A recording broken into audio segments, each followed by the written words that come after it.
become partakers of his divine nature. True of us? True. Every cow must have the nature of a cow.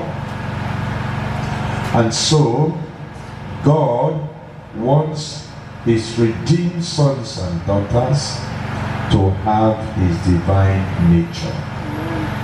And this, I repeat, is what the churches are not seeing division. Satan has blindfolded the people. They can't see afar off. And they do not realize it is not sufficient to say, I believe in Jesus as my Lord and Savior, I'm born again, so I'm going to heaven. No way. You are kidding. You will never get there. So please understand. I go to church, I'm a Christian. Don't take you there. There's a requirement. And that requirement is you must have God's divine nature. And when you have the divine nature, the divine power will flow.